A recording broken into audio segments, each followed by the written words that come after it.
마커스 보그가 소개하는 역사적 예수. 마커스 보그는 그의 책 기독교의 신장 제5장에서 기존의 예수의 방식이 가진 한계를 지적하며 새로운 관점을 제시합니다. 그는 현대인들이 전통적인 예수를 납득하기 어려워하는 이유를 다음과 같이 설명합니다. 문자주의적 해석의 한계. 예수님의 기적을 문자 그대로만 이해하면 현대의 과학적 세계관과 충돌하여 신앙을 비합리적인 것으로 만들 수 있습니다. 배타주의적 구원론. 예수를 믿는 소수만이 구원받는다는 배타적인 생각은 다른 문화와 종교에 대한 비판으로 이어져 포용적인 신앙을 추구하는 현대인들에게 거부감을 줍니다. 역사적 예수의 상실. 오직 신적인 예수만을 강조하다 보니 역사 속에서 하나님, 나라를 선포하며 살았던 예수님의 구체적인 삶과 가르침이 흐릿해집니다. 부활 이전과 이후의 예수님을 구분하는 이유. 보그는 예수를 부활 이전과 이후로 나누어 이해하는 것이 중요하다고 말하며 그 이유를 5가지로 제시합니다. 1. 예수의 삶과 의미의 분리방지. 역사적 인물인 부활 이전의 예수와 신적 존재인 부활 이후의 예수를 구분함으로써 그의 지상 사역을 소홀히 여기고 십자가와 부활만을 강조하는 경향을 극복할 수 있습니다. 2. 예수의 신적 정체성. 이해. 부활 이전 예수가 보여준 하나님에 대한 열정적인 헌신을 이해해야 그가 어떻게 부활 이후에 하나님과 같은 존재로 불리게 되었는지를 납득할 수 있습니다. 3. 그리스도인의 삶의 목적 재정립. 부활 이전 예수의 삶을 모델로 삼아 그의 가르침을 따르는 것이 신앙의 목표임을 깨닫게 됩니다. 4. 역사적 예수와 살아계신 예수의 연결. 부활 이전의 역사적 예수와 오늘날에도 살아계신 성령의 현존으로서의 부활 이후의 예수를 동시에 이해할 수 있습니다. 5. 복음서의 의미 파악. 복음서가 단순한 역사 기록이 아니라 부활 이후 공동체의 부활 체험을 바탕으로 예수의 삶을 재해석한 신학적 증언임을 이해하게 됩니다. 루이스의 3단 논법에 대한 비판. 보그는 루이스의 3단 논법이 이전 패러다임에 속한다고 비판합니다. 루이스는 예수님이 자신을 하나님의 아들이라 주장한 것은 미친 사람이거나 거짓말쟁이거나 아니면 주님이거나 셋 중 하나라고 주장합니다. 보그는 이 논리가 가진 한계를 다음과 같이 지적합니다. 1. 문자주의적 가정. 예수의 신적 주장을 문자 그대로 사실이라고 가정합니다. 2.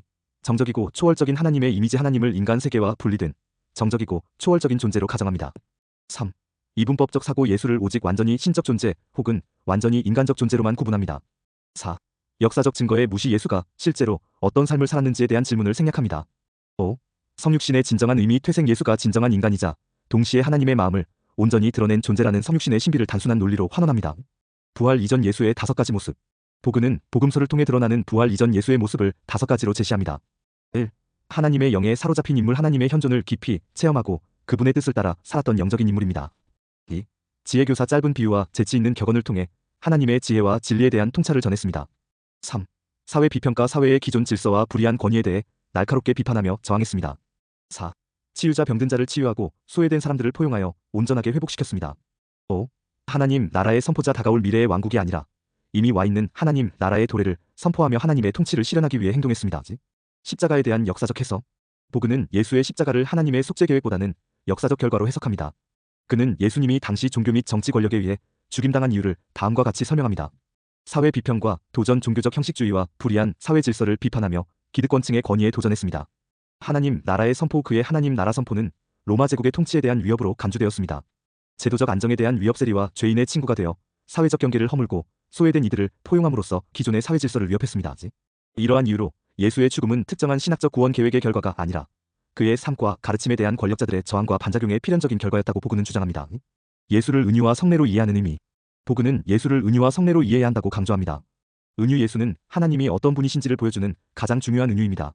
그의 삶과 가르침, 죽음을 통해 우리는 하나님에 대한 깊은 통찰을 얻게 됩니다. 성례. 예수는 하나님의 현존을 체험하게 하는 성례입니다. 성례가 눈에 보이는 물질을 통해 보이지 않는 영적 실제를 체험하게 하듯 예수는 역사적 인물의 삶을 통해 오늘날까지도 살아계신 하나님의 현존을 경험하게 합니다. 결론적으로 예수를 은유와 성례로 이해하는 것은 그분을 단순한 역사적 인물이 아닌 오늘날에도 살아있는 하나님의 마음과 현존을 깊이 만나고 체험하게 하는 분으로 받아들이는 것을 의미합니다.